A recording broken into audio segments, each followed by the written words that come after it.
Hey, this is John Assaraf, CEO of NeuroGym, and I want to share with you some thoughts around overcoming fear with INNERCISE. Now, have you ever missed out on an opportunity because you were afraid?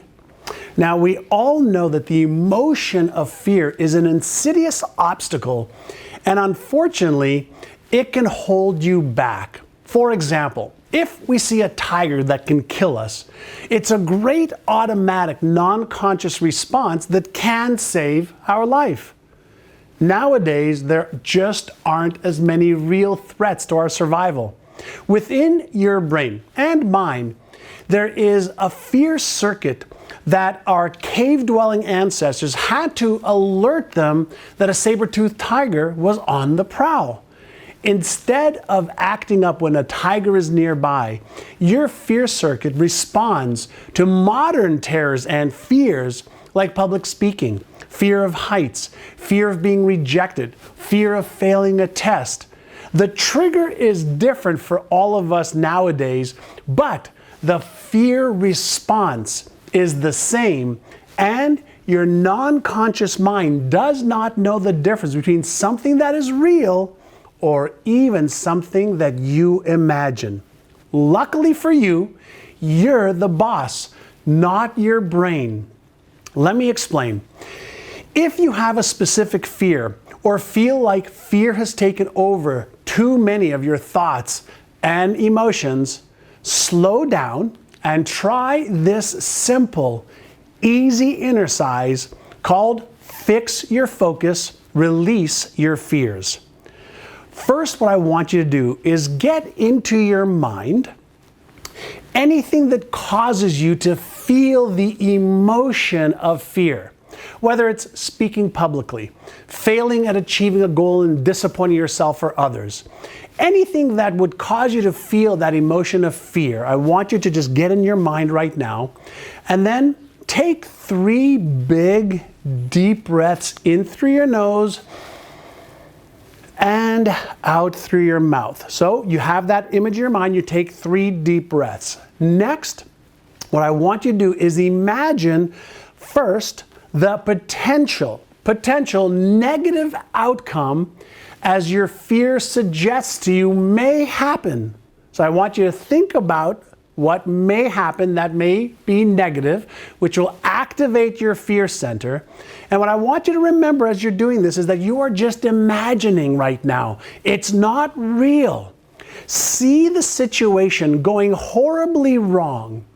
And then as you breathe in and out evenly, I want you to project and see in front of you everything happening perfectly.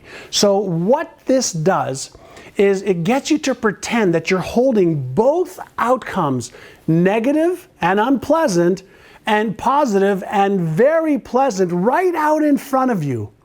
Look at this one for just a moment as you're breathing in and out. Look at this one as you are objectively comparing the 2 potential outcomes. As you breathe, which one do you prefer?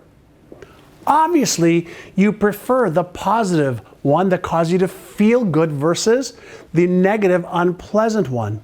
Now, know and realize that both are possible, and it's mostly up to you to determine which one becomes your reality. Where you choose to focus determines which circuit in your brain lights up. Fear is part of your sympathetic nervous system where your heartbeat increases, your breathing gets faster, your blood pressure goes up. While focusing on being calm and achieving the positive outcome you want keeps you in a calm state and actually activates what's known as your parasympathetic nervous system. So once you choose the ideal outcome that you want, I want you to breathe in and out 5 to 6 times and really focus on the positive outcome and the feelings that you want for yourself. I want you to feel yourself overcoming any of the physical or mental obstacles that are in your way and relish in the joy and the success that you are going to achieve. And when you acknowledge that you are in control of focusing on the negative or focusing on the positive, that is what guides and instructs your neuroelectrical chemistry, which is what causes your feelings and emotions. Whichever option you choose, what I want you to do is focus on the positive outcome, and you will reinforce the neurochemistry within your own brain. If you choose to focus on the positive outcome, you can see yourself, let's say, shaking hands, being social, receiving praise, and this is going to trigger what? Some dopamine, maybe even some oxytocin if you feel some love, and some serotonin. Those are the neurotransmitters that make you feel good and activates the motivational centers of your brain so you go ahead and achieve your goals. If, on the other hand, you focus on the negative, unpleasant outcome, you'll actually produce more adrenaline, more cortisol, or epinephrine, which are hormones related to stress.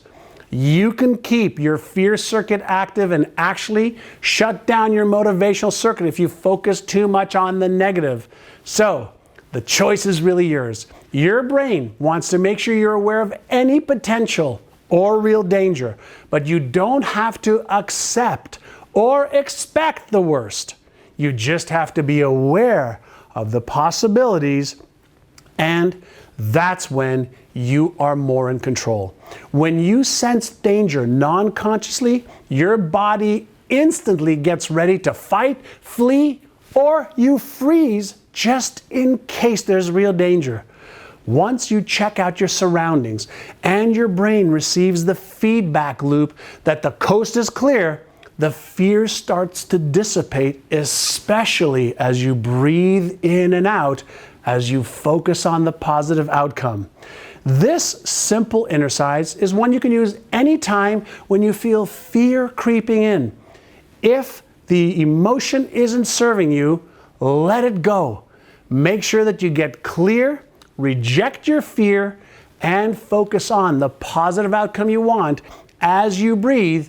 And I guarantee you, over the course of a day, a week, and a month of doing this, you will start to manage your emotion better and eliminate the fear that is holding you back right now. If you like these types of innercises and you want to learn more about how to recognize and eliminate any of the fears that may be holding you back, sign up for my upcoming virtual training where I will show you a variety of different techniques to be able to get rid of your conscious or non-conscious fears. The information for you to sign up is right here on this page.